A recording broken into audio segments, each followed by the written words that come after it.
여러분 안녕하세요. 6학년 2학기 국어 5단원 5번째 시간입니다. 교과서 226쪽입니다. 이번 시간에는 글쓴이의 생각과 자신의 생각을 비교하며 글을 읽어봅시다. 지난 시간에 글쓴이의 생각을 파악하는 방법 5가지를 배웠습니다. 첫 번째는 글의 제목을 통해서 알아본다. 그 다음에 두 번째는 글쓴이가 쓴 표현, 문장을 통해서 알아본다. 그리고 세 번째는 글의 내용을 파악해본다. 그리고 네 번째는 글쓴이가 누구를 생각하면서 글을 썼는지 예상 독자도 파악해보고, 마지막으로 글쓴이가 글을 쓴 의도나 목적을 생각하면서 읽으면 글쓴이의 생각을 알 수 있다고 했습니다. 자, 그럼 이 5가지를 잘 생각하면서 오늘은요, 열하일기에 관련된 글을 읽어봅시다. 자, 열하일기란 무엇일까요? 알아볼까요?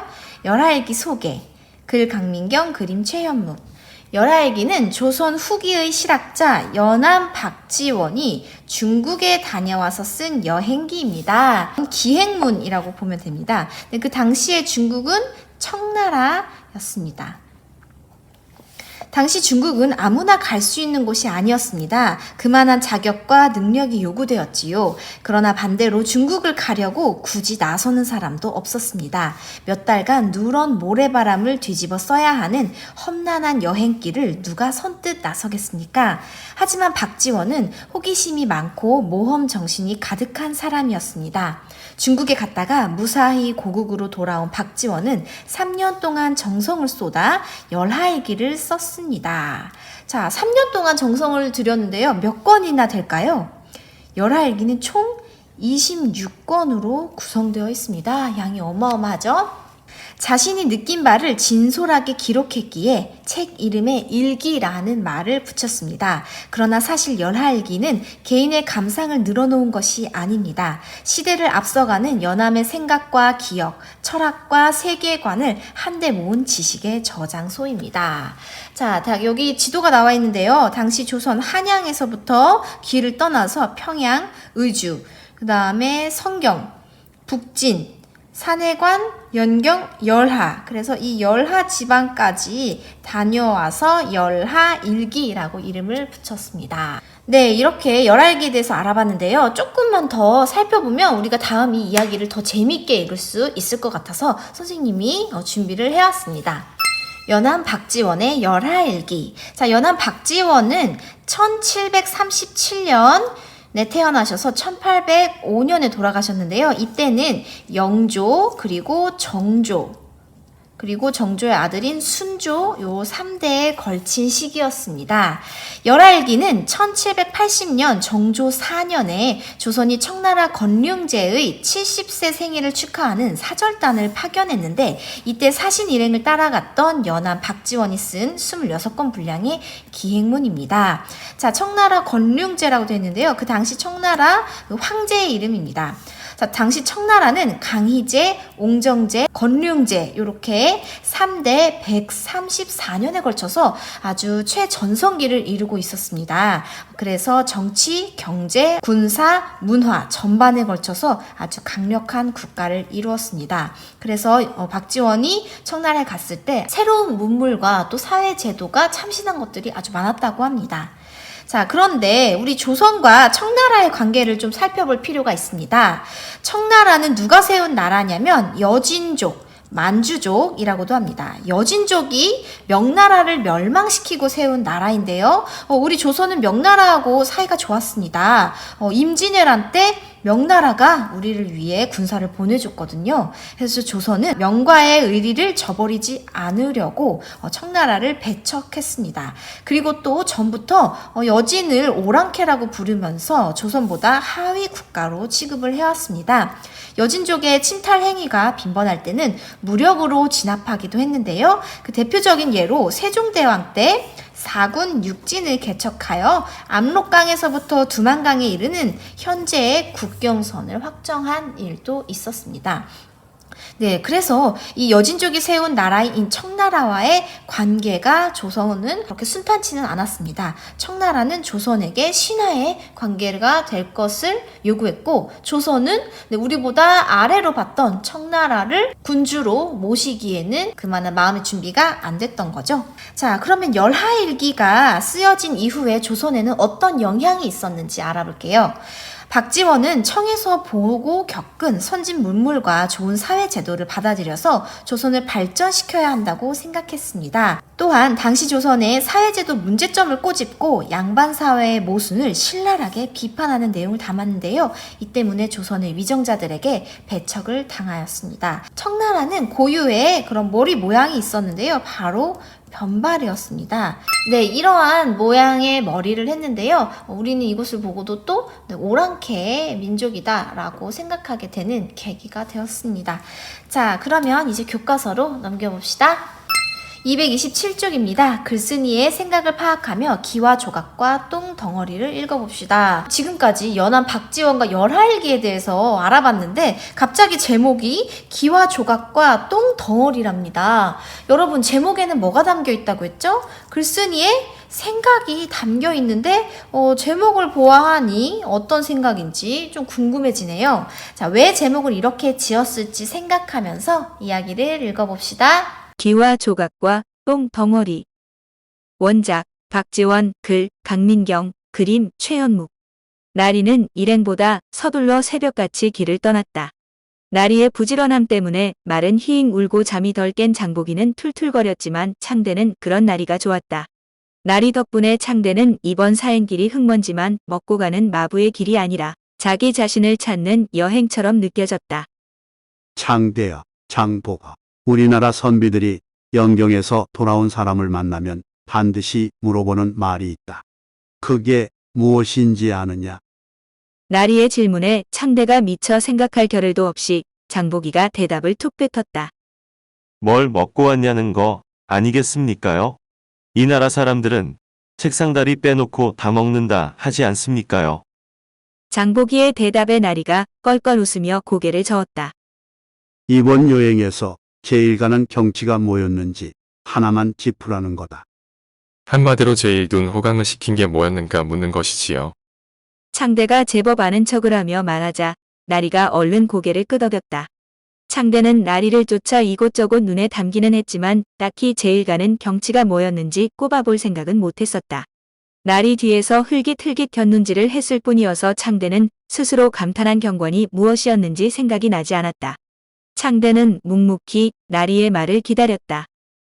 어떤 이는 요동 천리 넓은 들판을 꽂고 어떤 이는 구여동에 백탑을 꽂기도 하지. 큰 길가의 저자와 점포, 계문에 안개 낀 숲, 노우교, 산해관, 동학묘, 북진묘 등 대답이 분분하여 참으로 어떤 것이 진짜 장관인가 싶기도 하고 중국의 거대함에 혀를 내두르기도 하지. 나리가 말한 것 중에는 아직 창대가 보지 못한 것도 있지만 이미 본 것도 있었다. 하지만 창대는 뚜렷이 기억나는 것이 별로 없었다. 여기가 거기 같고 거기가 여기 같았다. 제대로 알고 본 것이 없어 조선이나 중국이나 동학묘나 북진묘나 다 거기서 거기였다.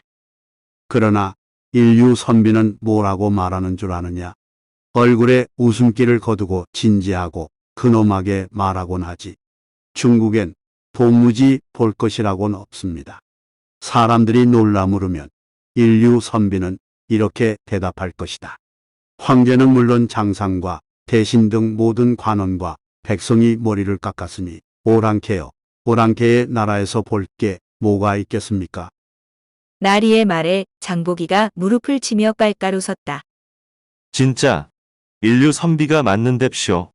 어쩜 그리 내 속을 시원하게 알아준단 말입니까? 맞지요. 중국은 오랑캐의 나라인데 볼거리가 뭐가 있겠습니까? 나리는 장보기의 말에 대꾸 없이 말을 이었다. 인류 선비들은 또 이렇게 말할 것이다. 성곽은 만리장성을 본받았고 궁실은 아방궁을 흉내냈을 뿐입니다. 선비와 백성은 위나라, 진나라 때처럼 겉만 화려한 기풍을 쫓고 풍속은 온갖 사치에 빠져 있습니다. 10만 대군을 얻어 산해관으로 쳐들어가 만주적 오랑캐들을 소탕한 뒤라야 비로소 경치를 이야기할 수 있을 겁니다. 장보기는 아까보다 더 좋아하며 배를 잡고 낄낄거렸다. 저는 이류 선비가 더 좋습니다요. 과연 맞는 말이지요. 10만 대군으로 오랑캐를 쳐부수면 얼마나 속이 시원하겠습니까? 장보기뿐 아니라 조선의 백성이라면 지금의 중국인 청나라를 다 오랑캐의 나라로 여겼다. 청나라나 외적이 조선에 쳐들어왔을 때 명나라가 도와준 고마움을 오랫동안 잊지 않은 까닭도 있었다. 창대는 나리의 생각이 궁금했다. 나리는 어떻게 생각하시는지요? 역시 오랑캐의 나라라 볼 게 없다고 여기시는지요? 창대의 질문에 나리는 기다렸다는 듯이 대답했다. 나는 시골의 삼류 선비지만 중국의 제일가는 경치는 저 기와 조각과 똥 덩어리라고 말하고 싶구나. 나리의 말에 장보기가 이번엔 아예 배를 잡고 대굴대굴 굴렀다. 이히히, 기와조 가격? 똥 덩어리랍쇼? 개똥요? 소똥요? 우회해. 그럼 똥을 조선까지 고이고이 가져갈갑쇼? 창대는 장보기처럼 웃지는 않았지만 나리의 말을 이해할 수 없기는 마찬가지였다. 나리가 창대와 장보기를 상대로 말장난을 하는 것 같기도 했고 더위에 지쳐 헛소리를 하는 것 같기도 했다. 창대가 슬쩍 나리의 표정을 살폈지만 나리는 장난을 치는 것 같지도 헛소리를 하는 것 같지도 않았다. 나리의 표정은 어느 때보다도 진지했다. 대개 백성을 위해 일하는 자는 백성과 나라에 도움이 될 일이라면 그 법이 비록 오랑캐에서 나온 것이라 해도 마땅히 일을 배우고 본받아야 할 것이니라. 그래야 오랑캐를 물리칠 수 있는 법이다. 저들의 것을 다 익히고 저들보다 낫게 되어야 비로소 중국에는 볼만한 것이 없다고 말할 수 있는 거다. 그게 기와조 각이랑 똥 덩어리랑 무슨 상관이란 말씀입니까? 장보기가 얼굴에 웃음기를 거두지 않고 물었다. 개진기와 조각은 천하에 쓸모없는 물건이다. 그러나 백성들의 집에 담을 쌓을 때 깨진 기와 조각을 둘씩 짝을 지어 물결무늬를 만들기도 하고 혹은 네 조각을 모아 쇠사슬 모양이나 엽전 모양을 만들지 않느냐. 개진기와 조각도 알뜰하게 사용했기에 천하의 고운 빛깔을 다 낼 수 있었던 것이다. 그러고 보니 창대도 중국에서 뜰 앞에 벽돌을 깔 형편이 안 되는 가난한 집들도 여러 빛깔의 유리기와 조각과 둥근 조약돌을 주워다가 꽃, 나무, 새, 동물 모양 등을 아로새겨 깔아놓은 것을 본 적이 있었다. 이는 예쁘기도 했지만 비 올 때 흙이 진창이 되는 것을 막아주기도 했다. 똥 오줌을 생각해 보아라. 세상에 둘도 없이 더러운 것들이다. 하지만 걸음으로 쓸 때는 한 덩어리라도 흘릴까 하여 조심하고 말똥을 모으려 삼태기를 들고 공무니를 따라다니기도 하지 않느냐. 똥을 모아 그냥 두는 법도 없다. 네모 반듯하게 쌓거나 팔각, 육각 등의 누각으로 쌓아 올려 똥걸음 또한 모양을 만들어 두지 않았느냐. 그러니 나는 저 깨진 기와 조각과 똥덩어리야말로 가장 볼만한 것이라 꼽을 것이다. 높디 높은 성곽이나 궁실 웅장한 사찰과 광활한 벌판보다 이것들이 더 아름답다 하지 않겠느냐. 말을 마친 나리는 흐뭇한 표정으로 주위를 둘러보았다. 창대도 나리를 따라 주위를 둘러보았다. 저 멀리 똥 누각이 보였다. 그전까진 멀리서 보기만 해도 냄새가 날까 코를 막고 고개를 돌렸던 똥 누각이 나리의 말씀에 오늘은 달리 보였다. 무심코 보아 넘겼던 깨진 기와 조각들이 오늘은 그보다 아름다울 수 없게 느껴졌다. 창대의 머릿속에 불현듯 스치는 생각이 있었다. 깨진 기와 조각을 눈여겨보는 날이라면 똥오줌을 아름답다 하는 날이라면 혹시 나리, 저 같은 천민도 저런 똥오줌이나 깨진 기와 조각처럼 쓸모가 있을갑쇼? 창대보다 먼저 입을 연 건 장보기였다. 자신의 생각과 비슷한 장보기의 말에 창대는 깜짝 놀라 장보기를 건너다 보았다. 낄낄거리며 웃던 장보기의 얼굴에 어느새 장난기와 웃음기가 싹 걷혀 있었다. 나리에게 묻는 장보기의 말투도 사뭇 가라앉아 있었다. 나리는 대답 대신 장보기를 잠시 말없이 내려다 보았다. 눈빛이 따뜻한 것 같기도 하고 흔들리는 것 같기도 했다. 창대는 나리의 대답이 너무나 궁금했다. 혹여 똥 오줌보다 못할까? 깨진 기와 조각보다 쓸모가 없을까? 가슴이 조마조마했다. 창대가 느끼기엔 한 식경 같은 시간이 지나갔다. 똥과 기와 조각은 사람의 손길에 따라 쓰임새가 정해지기도 하고 버려지기도 하는 거다. 사람으로 태어나서 어찌 다른 사람의 손길만 기다리겠느냐. 스스로 쓰임새를 찾는다면 어찌 똥오줌이나 깨진 기와 조각의 쓰임새에 비하겠으며, 그렇지 못하다면 그야말로 길거리에 굴러다니는 개똥보다 못할 것이니라.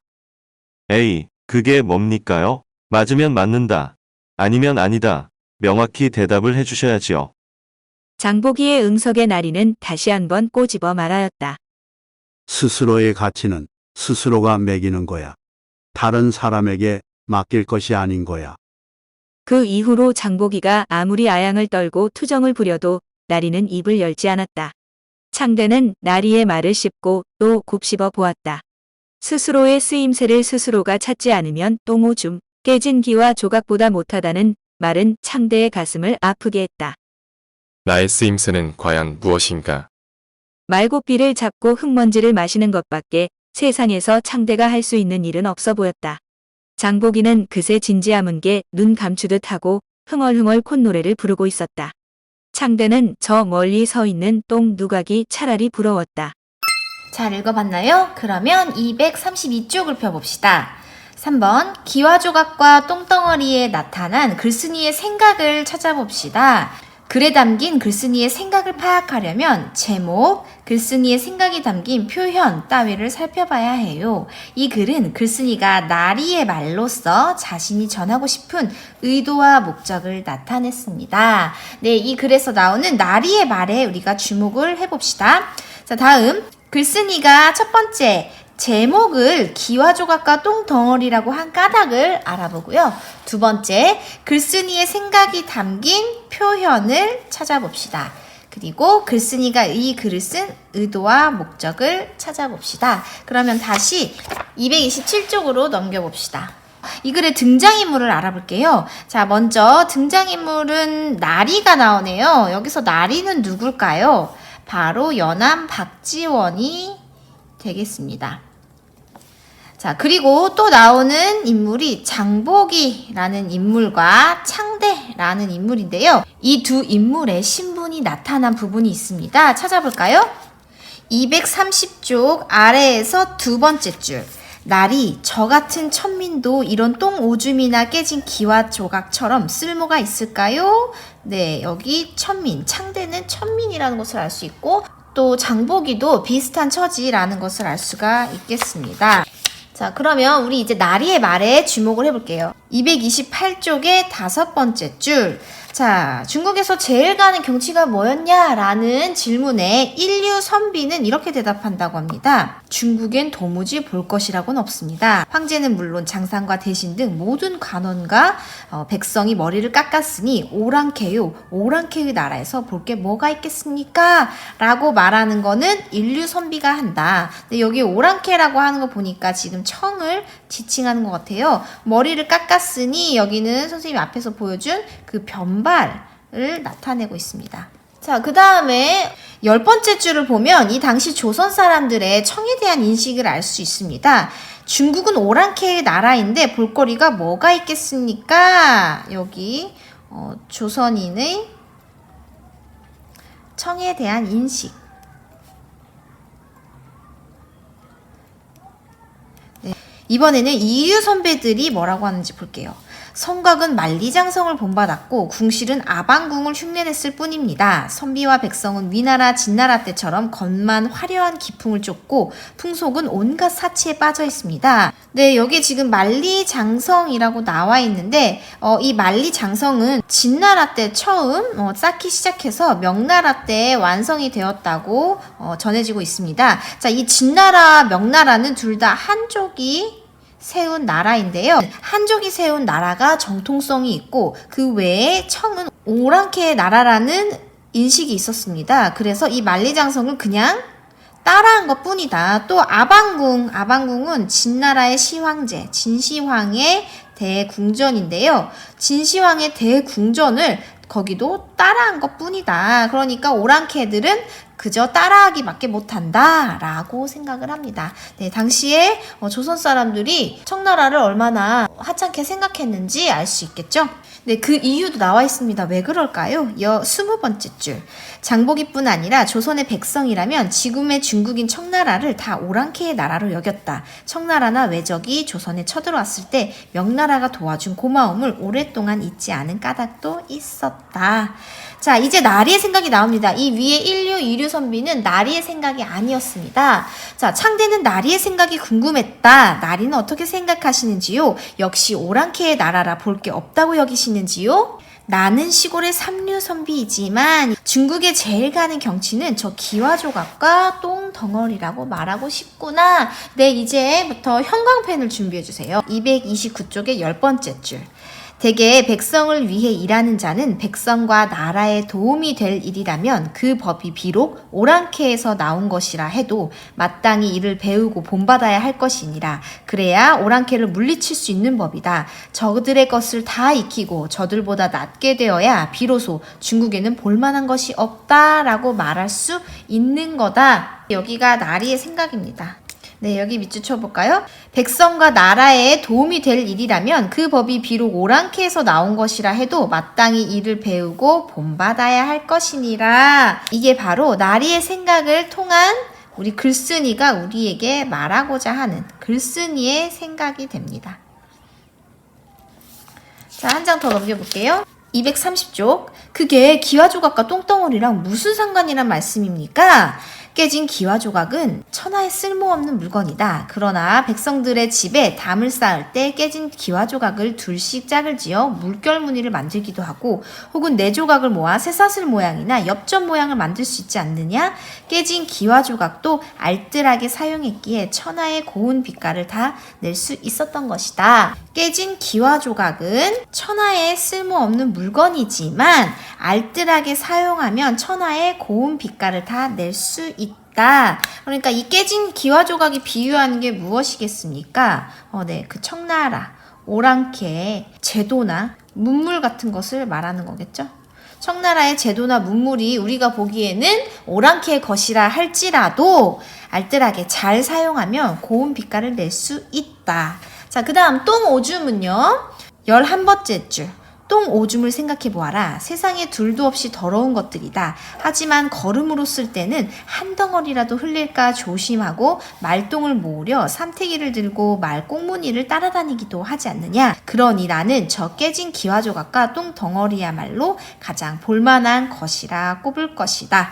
자, 여기에 똥오줌 또 마찬가지로 이 청나라의 제도와 문물을 비유하는 것이겠습니다. 세상에 둘도 없는 더러운 것들이라고 우리 조선 사람들은 눈여겨보지도 않지만 걸음으로 쓸 때는 한 덩어리라도 흘릴까 조심하고 이렇게 따라다니기도 한다. 우리가 그것을 쓰임새를 알맞게 잘 사용한다면 아주 보물이 될 수 있다라는 말입니다. 자, 그거를 듣고 있던 창대는 그 똥 덩어리와 깨진 기와조각을 자신이라고 생각을 했어요. 자, 그러면 천민도 저런 똥오줌과 깨진 기와조각처럼 쓸모가 있을까쇼? 나리의 대답은 뭐였습니까? 231쪽의 9번째 줄을 보겠습니다. 똥과 기와조각은 사람의 손길에 따라 쓰임새가 정해지기도 하고 버려지기도 하는 거다. 사람으로 태어나서 어찌 다른 사람의 손길만 기다리겠느냐? 스스로 쓰임새를 찾는다면 어찌 똥오줌이나 깨진 기와조각의 쓰임새에 비하겠으며 그렇지 못하다면 그야말로 길거리에 굴러다니는 개똥보다 못할 것이니라. 자, 나리가 창대에게 하고 싶은 말은 바로 이거네요. 사람으로 태어나서 어찌 다른 사람의 손길만 기다리느냐? 스스로 쓰임새를 찾는다면 똥오줌과 비교할 수 없을 정도로 쓰임새가 좋고 또 그렇지 못하다면 개똥보다 못하다 라는 말을 해주고 있습니다. 그리고 또 17번째 줄, 스스로의 가치는 스스로가 매기는 거야. 다른 사람에게 맡길 것이 아닌 거다. 자, 여기도 형광펜으로 밑줄을 쳐볼게요. 네, 이 말을 듣고 창대가 고민에 빠졌습니다. 나의 쓰임새는 과연 무엇일까? 자, 우리 이렇게 나리의 생각과 또 나리의 표현 등을 알아봤습니다. 한 장 뒤로 넘겨볼게요. 1번, 글쓴이가 제목을 기와조각과 똥덩어리라고 한 까닭을 이제 알아볼까요? 글쓴이는 나리가 중국에서 기와조각과 똥덩어리를 인상 깊게 봤다고 생각했기 때문이야. 그리고 또 자, 기와조각과 똥덩어리가 비유하고 있는 것은 바로 청나라의 제도나 문물이라고 했습니다. 우리가 보기에 쓸모가 없고 하찮아 보이더라도 어떻게 쓰느냐에 따라서 그 쓰임새가 무궁무진하다. 자, 그러면 정리를 해볼게요. 깨진 기와조각과 똥덩어리는 하찮은 물건이지만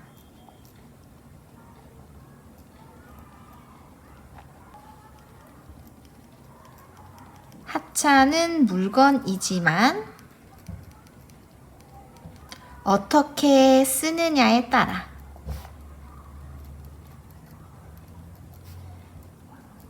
따라서 귀한 보물이 될 수도 있기 때문에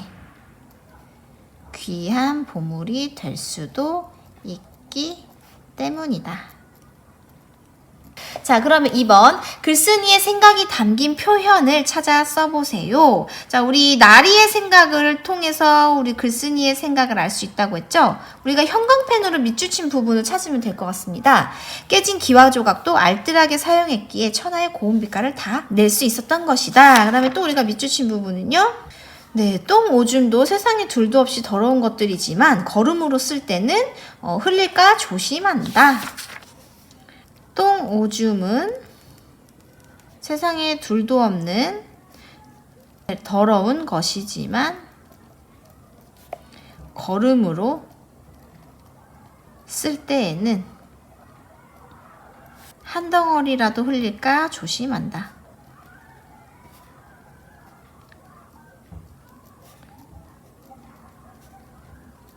네, 이런 말이 있었고요. 그 다음에 또 231쪽에 사람으로 태어나서 어찌 다른 사람의 손길만 기다리겠느냐. 스스로의 가치는 스스로가 매기는 거야. 다른 사람에게 맡길 것이 아닌 거야. 이 부분을 써볼게요. 스스로의 가치는 스스로가 매기는 거야. 네, 요렇게 알아봤습니다. 자, 그러면 글쓴이가 이 글을 쓴 의도와 목적을 알아봅시다. 네, 거기에다가 여기 나와 있지 않지만 네 번째 예상 독자도 고려하면서 생각해 봅시다. 네, 글쓴이가 이 글을 쓴 의도와 목적은 한 두 가지 정도로 나눠서 생각을 해볼 수 있을 것 같아요. 네, 첫 번째는 오랑캐의 나라라 할지라도 우리가 본받아야 할 점은 배우자, 또 신분이 아무리 낮은 천민이라 할지라도 스스로의 가치를 다른 사람에게 맡기지 말라는 말씀을 하고 싶으셨던 것 같습니다. 그래서 당시 조선 사람들에게 먼저 오랑캐의 나라라 할지라도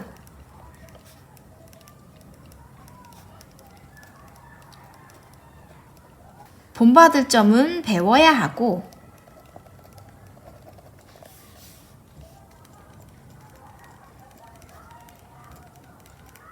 그리고 신분이 낮다 할지라도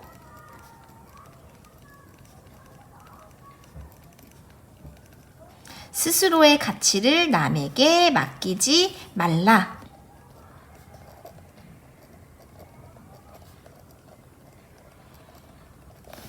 말라는 말씀을 하려고